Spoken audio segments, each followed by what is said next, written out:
माणगाव तालुक्यात साले येथे एक गाव एक गणपती अनोखी परंपरा। शिवगणेश मंदिरातून घरोघरी दर्शनासाठी चक्क तलावाच्या पाण्यातून होतो गणरायाच्या पालखीतून प्रवास।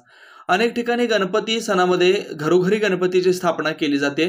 मात्र माणगाव तालुक्यात साले एक असं गाव आहे ज्या गावात एक गाव एक गणपती अशी परंपरा आहे। साले येथे पूर्ण गावाचा एक गणपती स्थापित केला जातो। या गावात एक गाव एक गणपतीची परंपरा अनेक पिढ्यांपासून सुरू आहे। या गणपतीचं वैशिष्ट्य म्हणजे स्वयंभू शिवगणेश मंदिर येथे गणपतीचं आगमन झाल्यावर गणपतीची पूजा अर्चना करून गणरायाची मिरवणूक काढून पूर्ण गावात घरोघरी फिरवली जाते। मात्र विशेष वैशिष्ट्य म्हणजे स्वयंभू शिवगणेश मंदिर येथून मिरवणुकीसाठी निघालेल्या गणपतीचा प्रवास मंदिरलगत विशाल गंगासागर तलावातून होतो।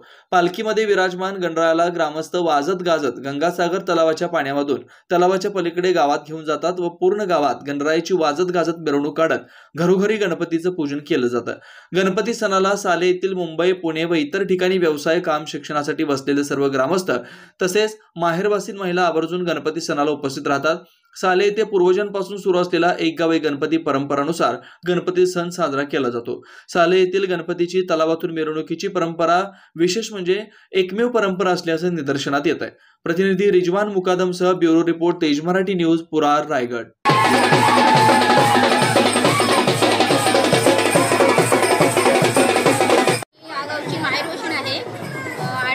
या गणपती बाप्पाचं मला माझ्या मागे एवढे आशीर्वाद आहेत की मी या गावची एक साधारण मुलगी होते, पण मी एकदम एवढी पुढे गेले। मी ॲज अ ॲडव्होकेट म्हणून क्रिमिनल सिव्हिल मुंबईसारख्या ठिकाणी प्रॅक्टिस करते आणि या क्षेत्रामध्ये मी माझे स्टार खूपच आहेत। आणि या माझ्या जे माझ्या माहेरचं गणपती आहे त्या गणपतीसाठी मी माझं स्वतःचं घरी गणपती असतो तिकडे, आणि ते गणपती मी बसून दरवर्षी सालाबादप्रमाणे आज माझ्या लग्नाला 18 वर्ष झाली, मी इकडे गणपतीला नमस्कार करण्यासाठी आवर्जून येते। आणि आमच्या साल्याचं एक गाव आणि एक गणपती ही पहिल्यापासून छान प्रथा आहे आणि अगदी सगळे गावकरी एकत्र येऊन छानपैकी सजावट वगैरे करून एकत्र येऊन आनंदाने सगळं सण समारंभ साजरे करतात। एक गाव एक गणपती ही परंपरा आमच्या गावामध्ये पूर्वापारपासून चालू झालेली आहे। मला तर नाही समजा की माझ्या मागच्या पिढ्यांनी सांगता येणार नाही कधी ही सुरू झाली। त्यामुळे एक गणपती हा उत्सव आम्ही आदल्या दिवसापासूनच लोक सगळे उत्सवाची तयारी करत असतात। आबालवृद्ध देवाची सजावट करत असतात।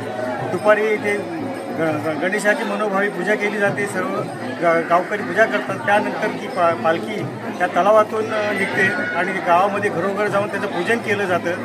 ते पूजन झाल्यानंतर पुन्हा एकदा ती गावात जाऊन तिचा समारोप होतो। अशा प्रकारे दरवर्षी आम्ही सालावतपणे एक गाव एक गणपती सगळ्या खेळीमेळीच्या वातावरणात सर्व ग्रामस्थ आम्ही करत असतो। संध्याकाळी सत्यनारायणाची महापूजा आयोजित केली जाते मंदिरामध्ये, आणि जो पालखी येते ते संपूर्ण तळ्यात येते।